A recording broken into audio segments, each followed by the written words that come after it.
दांश बहून् वदिष्यन्ति तवाहिताः निंदन्तस्तव सामर्थ्यम ततो दुःखतरं नु किम् हतो वा प्राप्स्यसि स्वर्गं जित्वा वा भोक्ष्यसे महीम् तस्मादुत्तिष्ठ कौन्तेय युद्धाय कृत निश्चय सुख दुःखे समे कृत्वा लाभा लाभो जया जयो ततो युद्धाय युज्यस्व नैवं पापम अवाप्स्यसि। यहाँ तक हुआ था कल।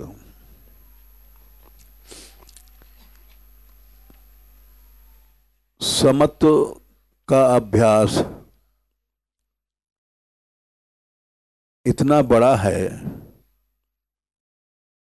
कि पाप छू नहीं सकता।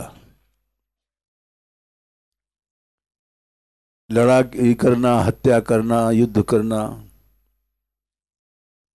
ये सब करने पर भी चित्त समान है तो पाप छू नहीं पाएगा।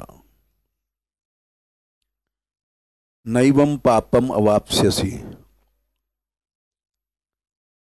ये गीता पढ़ने का मतलब यही है कि हम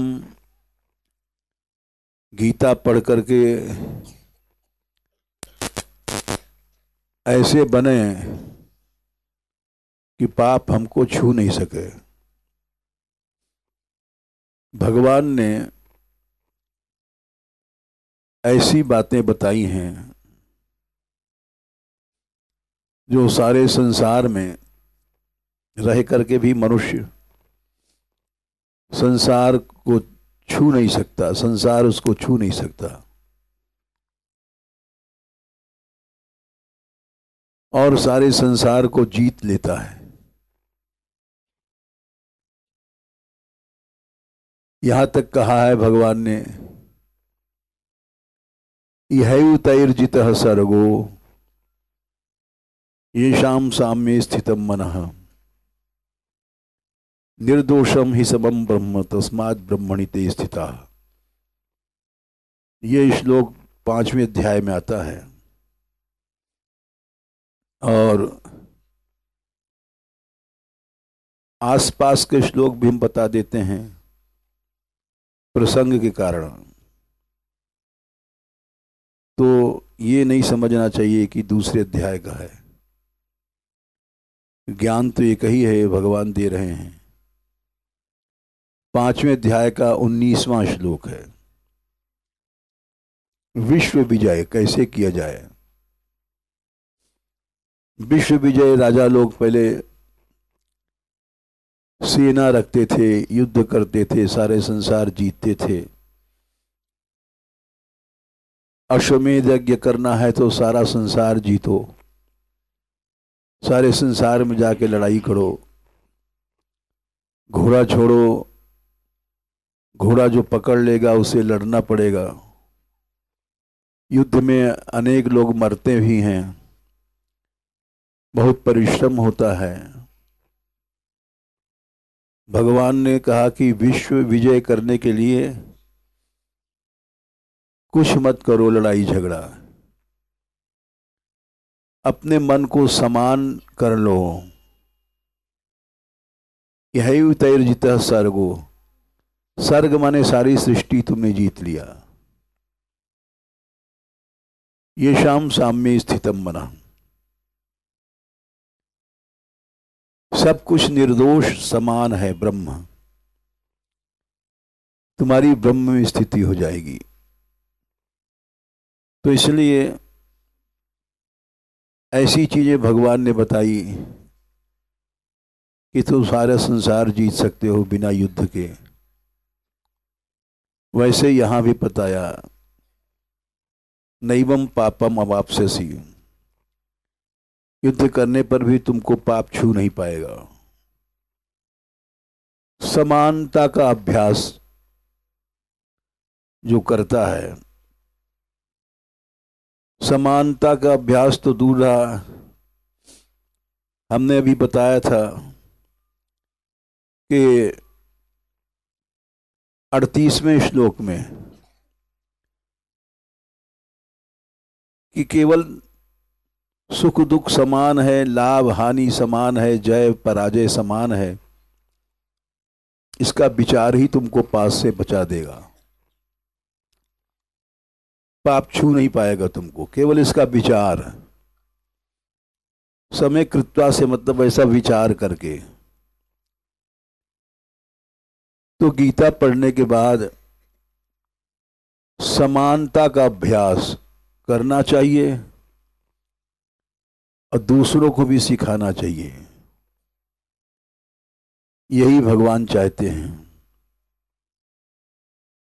कि जो मनुष्य ये सब बातें सिखाता भी है,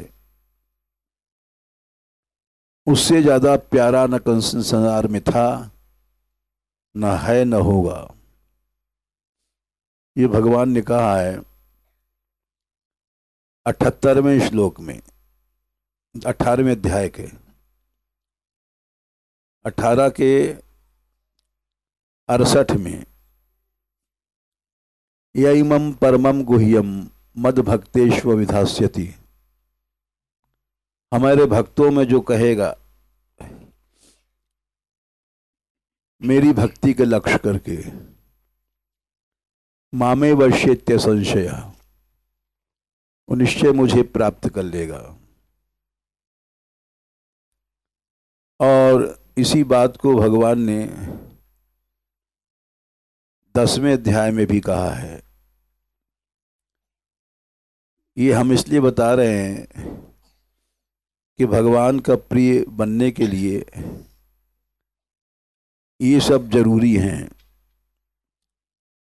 भगवान ने ये कहा है कि जो परस्परम भावयन्तः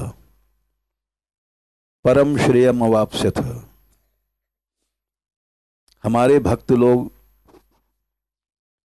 वो हमारी चर्चा करते हैं और एक दूसरे को बोध देते हैं, ज्ञान। तो ऐसी आदत रखनी चाहिए, उससे भगवान प्रसन्न होते हैं। और इसमें पैसा ढीला नहीं लगता है।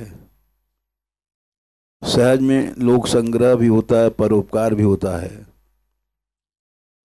भगवान ने कहा है ये बात 10वें अध्याय में 9वां श्लोक है, 10/9। मच्चित्ता मद्गत प्राणाः बोधयन्तः परस्परम। एक दूसरे को बोध देना, समझाना। कथयन्तश्च माम नित्यम तुष्यन्ति च रमन्ति च। कोई ये जरूरी नहीं कि कथा ही कहने के लिए हमको बैठाया जाए। बिना कथा के भी हम बोध दे रहे हैं किसी को।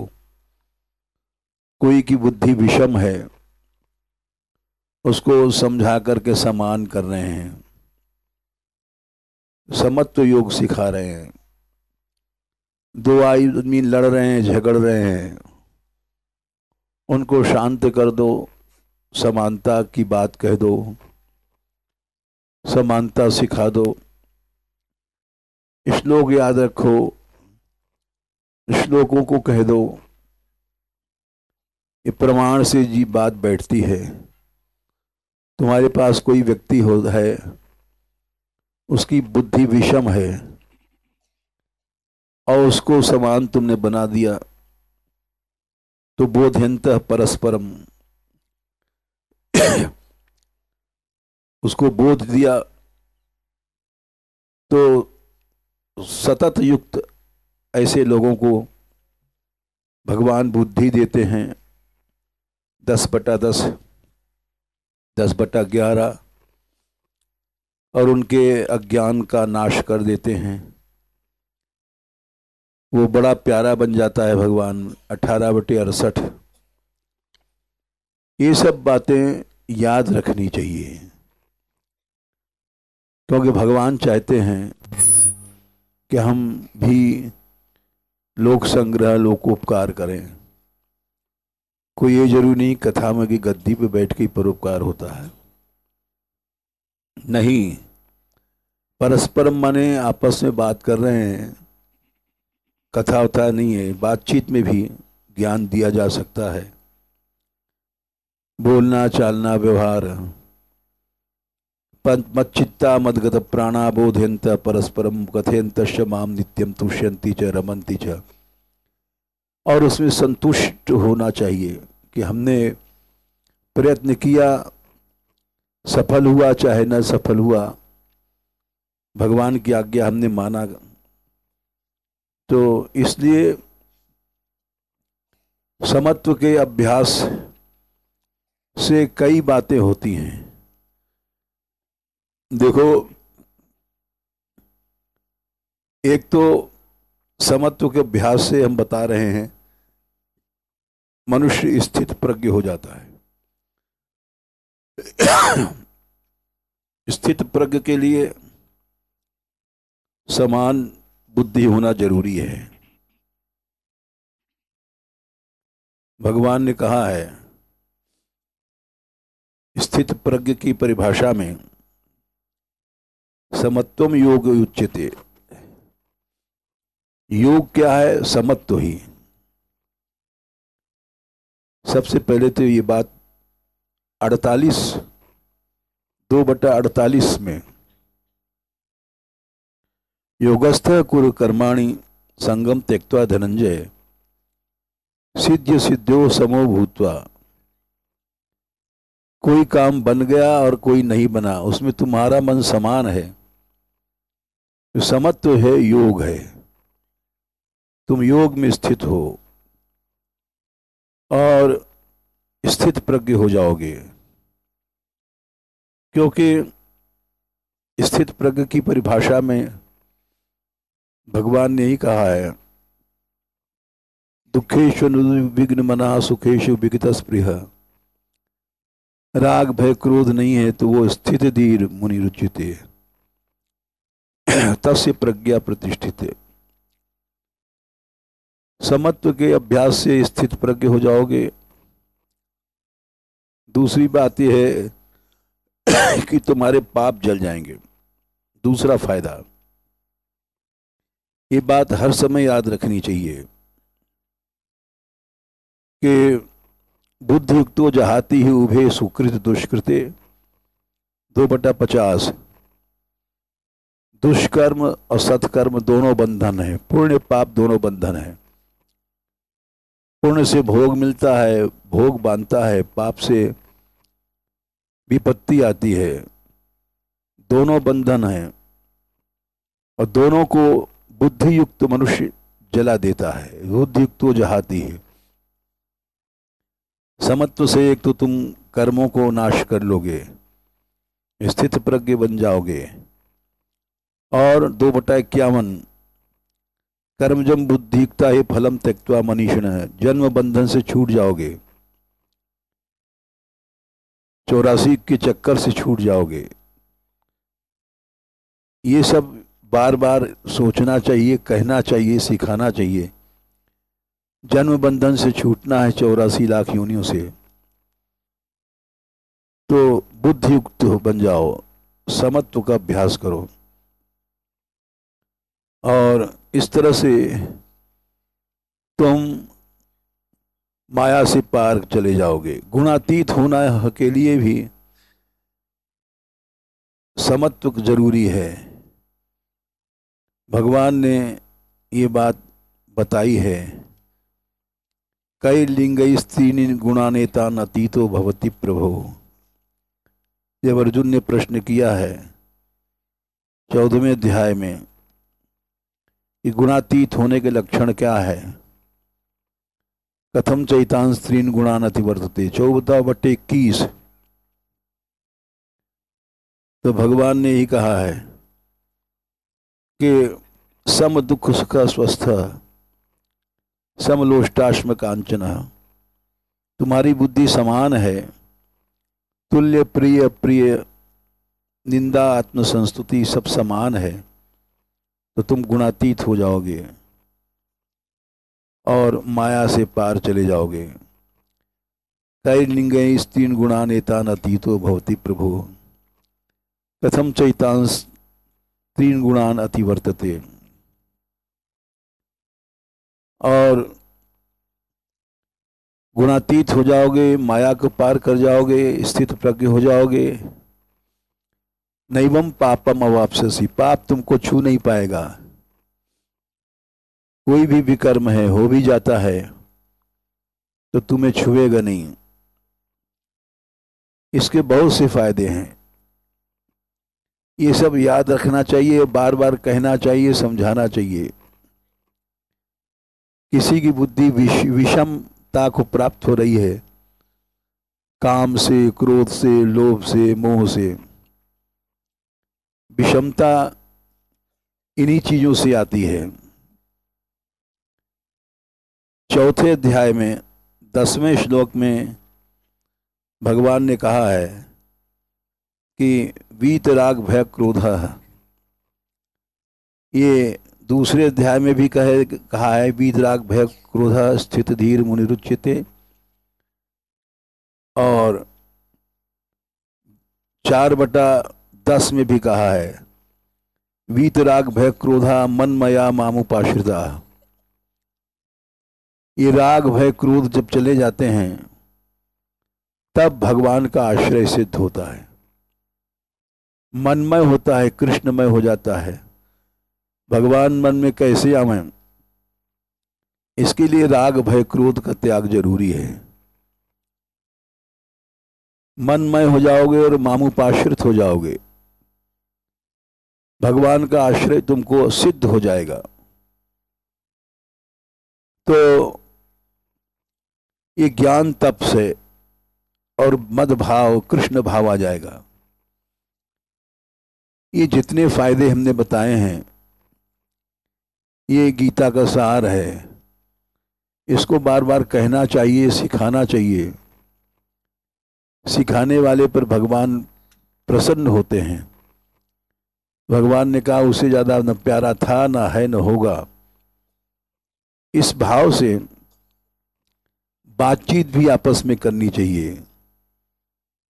बोधयन्तः परस्परम, परस्पर माने दो आदमी बात कर रहे हो, वहां कथा तो नहीं है लेकिन बोध दे सकते हो।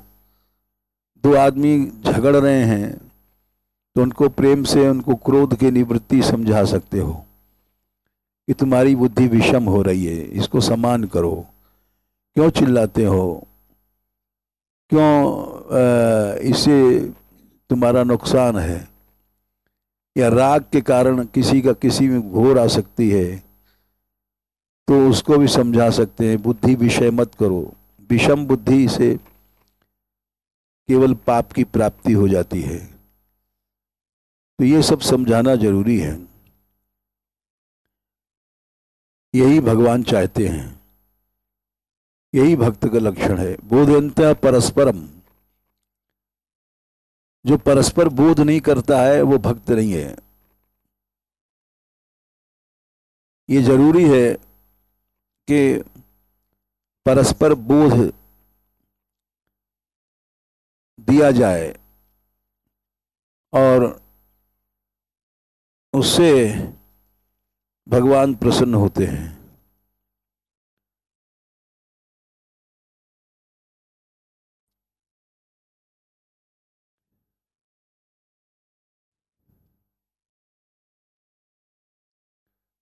जन्म कर्म च मे दिव्यम एवं यो वेत्ति तत्वतः।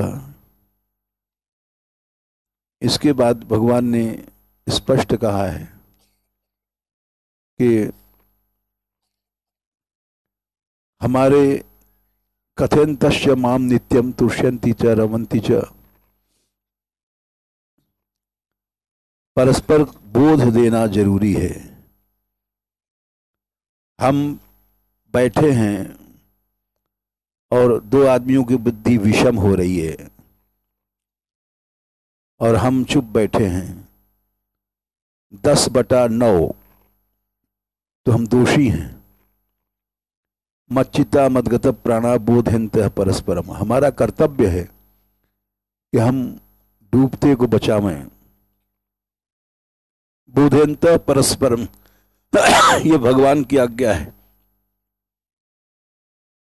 कथयंत शमाम नित्यम, नित्यम मैंने 24 घंटे याद रखनी चाहिए। ऐसा करने से भगवान का भजन होता है। सतत युक्ता नाम भजताम प्रीति पूर्वकम ददामि बुद्ध योगम तम ये निमामुपयांति ते तेषामेव अनुकम प्रथम अहम ज्ञानजम तमः नाश्याम्यात्म भावस्तो ज्ञान दीपेन भावता। भगवान तुम्हारे हृदय में आकर तुम्हारा ज्ञान दूर करेंगे। तो ये इसीलिए हम गीता रटाते भी हैं कि तुम दूसरे को समझा सको। केवल रट्टू तोता नहीं बनना है। अपना बेटा है, अपनी बेटी है, माँ का कर्तव्य है ज्ञान दे। स्त्री है, पति है, परिवार में परस्पर माने सारा संसार आ गया। विषम किसी की बुद्धि हो रही है, उसको समान बनाओ, ये सच्ची सेवा है। भागवत में देख लो, 5वें स्कंद के 5वें अध्याय में ये ऋषभ भगवान ने वहां भी कहा है, गुरु न सस्यात् स्वजनो न सस्यात्। 5वां स्कंद का 5वां अध्याय। वो गुरु गुरु नहीं है, उसके सामने शिष्य विषमता में फंस गया है, गुरु बैठा देख रहा है। स्वजनों माने चाचा ताऊ, ये सब हमारे कुनबा के भी सब कुनबा वाले नहीं हैं। सच्चा तो वही है जो बुद्धि को समानता में लाकर के भगवान की ओर ले जाता है। गुरु न सस्यात् स्वजनों न सस्यात्, पिता न सस्यात्, बाप बाप नहीं है। उसके सामने बेटा बेटी विषम हो रहे हैं और बेटा हुक्का पी रहा है, तो बाप बाप नहीं है। जननी न सस्यात्, वो माँ नहीं है। वो बच्चों को अंदर क्षमता आ रही है, दूर नहीं कर रही है। दैवम न तस्यात् न पतिश्च सस्यात्, वो दैव दैव नहीं, वो पति पति नहीं है। उसके सामने स्त्री विषमता की ओर जा रही है और केवल उस रोटी बनाने वाली एक सेविका समझ करके स्त्री से व्यवहार करता है।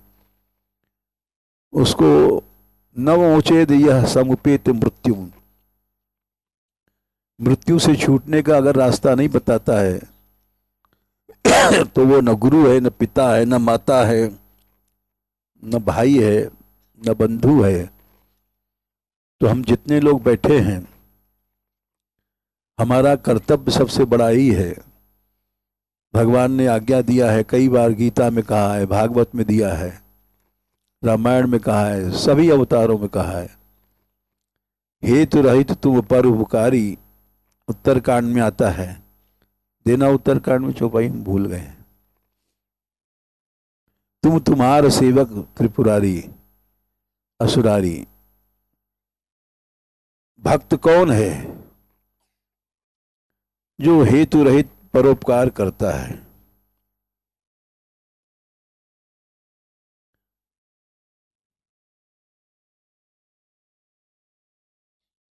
तो जब भगवान ने उपदेश दिया था भक्ति का, 47, हाँ 47 ही है, हेतु रहित जुग जुग उपकारी, तुम तुम्हार सेवक असुरारी। ये भगवान वही है। अस सिख तुम बिन दे न कोई, मात पिता स्वार्थ रतो। बोले माँ बाप भी ऐसी शिक्षा नहीं देते हैं, स्वार्थी हैं। माँ माँ नहीं है, बाप बाप नहीं है, स्वार्थी हैं। ये सब बातें समझना चाहिए।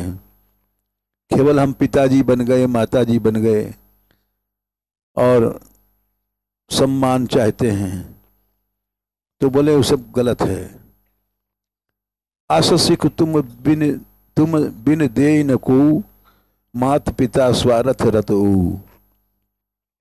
ऐसी जो शिक्षा नहीं देता है वो स्वार्थी माता पिता है। हेतु रहित जुग जुग पुकारी, तुम तुम्हार सेवक असुरारी।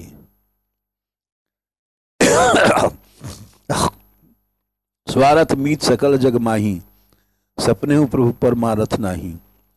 जहां स्वार्थ है वहां पर भगवान नहीं है, याद रखो। स्वार्थ मीत सकल जग माही, संसार में जितने मित्र हैं स्वार्थी हैं। सपने में भी वहां परमार्थ की कल्पना नहीं करनी चाहिए। सबके बचन प्रेम रसाने, सुन रघुनाथ हृदय हर्षाने। तो इसलिए गीता, रामायण, भागवत सबका सार यही है कि हम जो कुछ पढ़ते हैं, सुनते हैं, वो करें और करावें। बेटा है, बेटी है, स्त्री है, पति है, सदा 24 घंटे में आपस में यही चर्चा होनी चाहिए। तो इससे भगवान प्रसन्न होते हैं। और परोपकार के लिए कुछ सिखाना नहीं पड़ता, स्वतः। अब जैसे कल हम यहाँ आ गए तो लड़ाई झगड़े करके आए, लोग रोक रहे हमको कि आप 7 मंजिल पे चढ़ेंगे, ठीक नहीं है। लेकिन हम आ गए जबरदस्ती लड़ झगड़ के। यहाँ आ गए तो चारों ओर सुंदर दृश्य, फिर यहाँ ही अखंड कीर्तन जमा रात में। अब वो बाहर बैठी दुर्गा सारी रात खुले में कीर्तन कर रही थी बेचारी। सवेरे हमने 6 बजे इसे कहा अब तो भीतर आ जा भाई। फिर हमने इनसे कहा ब्रजराज से कि भाई ये तो कीर्तन की अटारी बननी चाहिए यहाँ। अब एक दिन में कैसे हाल बनेगा? इन्होंने कहा आज ही बन जाएगा। आज रात तक बन जाएगा कीर्तन हाल। तो फोन घुमाया इन्होंने 2-4 जगह दिल्ली में, और व्यवस्था बना रहे हैं।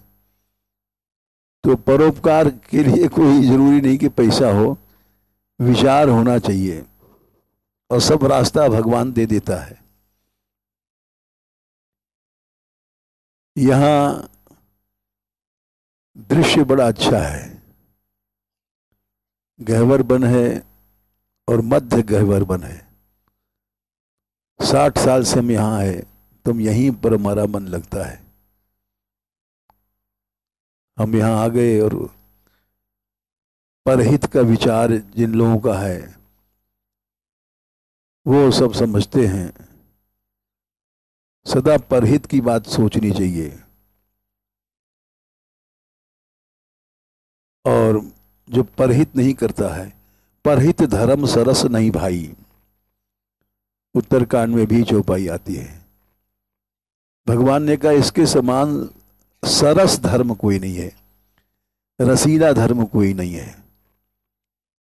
क्यों? कि रस ही भगवान है। अब भगवान उदार होता है, भगवान कृपण नहीं होता है। भगवान ने कहा है कृपणा फल हेतवा 2/48-49 में, कृपणा फल हेतवा। भगवान कृपणता के शत्रु होते हैं। स्वार्थी बनता है फल के कारण से। दूरेण ह्यवरम कर्म बुद्धि योगा धनंजय। स्वार्थी फल वाला बहुत नीच होता है। दूरेण ह्यवरम कर्म बुद्धि योगा धनंजय। तो इसलिए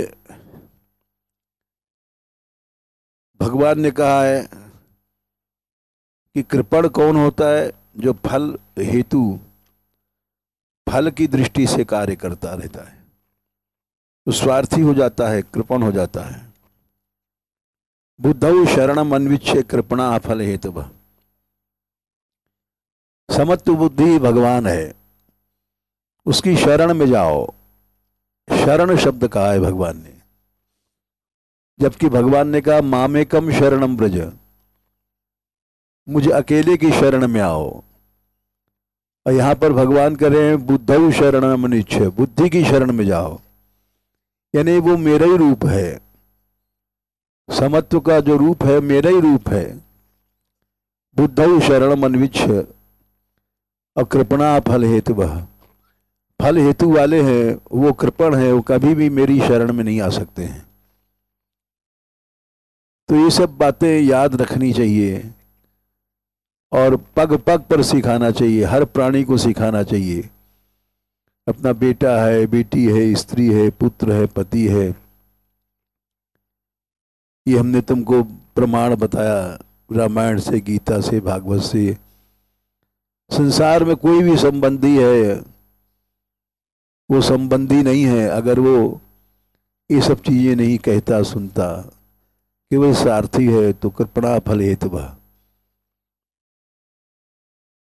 तो इस तरह से ये श्लोक समाप्त हुआ।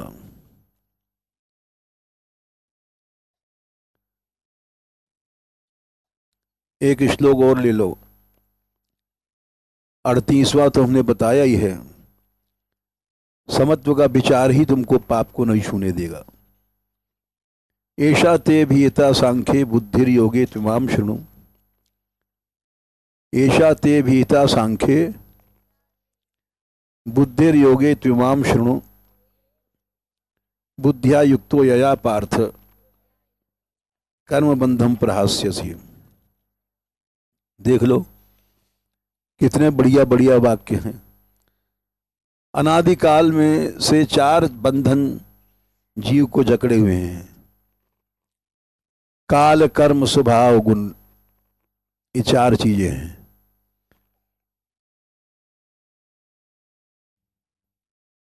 हर प्राणी इन 4 रस्सियों में बंधा घूम रहा है। उसमें कर्म की रस्सी सबसे बड़ी है और कर्म बंध सब हट जाएगा। बुद्धिया युक्त, समत्व की बुद्धि से जहां युक्ति हुई, ऐसा ते भी हेता सांख्य। बोले समत्व की ही बुद्धि जो हमने बताया, सांख्य माने ज्ञान में कारण है, और योग में भी यही समत्व बुद्धि ही। सुनो इसी बात को दोबारा, जिस बुद्धि से युक्त होकर के हे पार्थ तुम कर्म बंधन को छोड़ दोगे।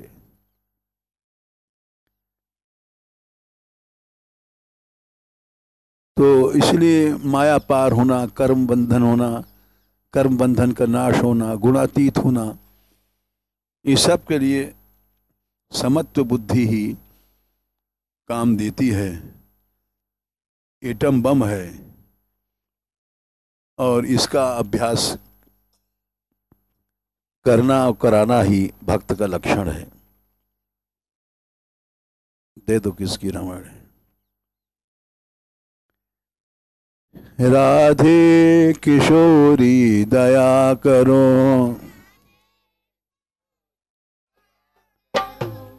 हमसे दीन न कोई जग में, हमसे दीन न कोई जग में। बान दया की सहज धरो, बान दया की सहज धरो। राधे किशोरी दया करो, राधे किशोरी दया करो। सदा ढरी दीनन पे श्यामा श्यामा, सदा ढरे दीनन पे श्यामा। यह विश्वास जो मन ही खरो, यह विश्वास जो मन ही खरो। राधे किशोरी दया करो, राधे किशोरी दया करो।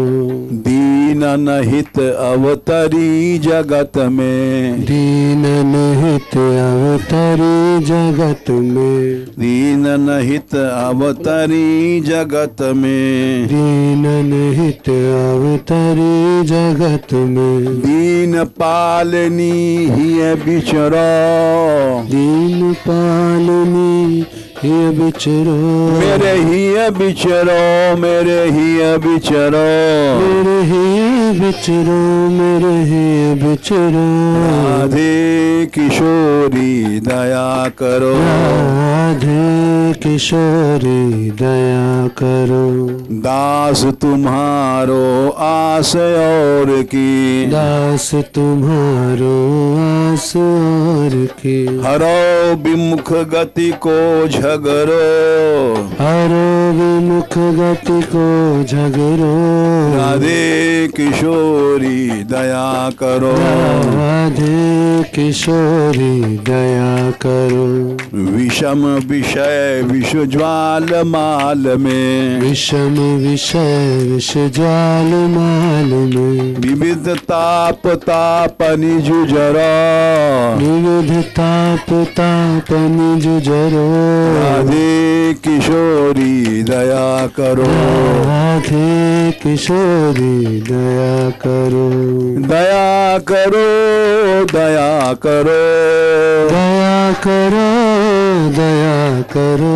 राधे किशोरी दया करो, राधे किशोरी दया करो।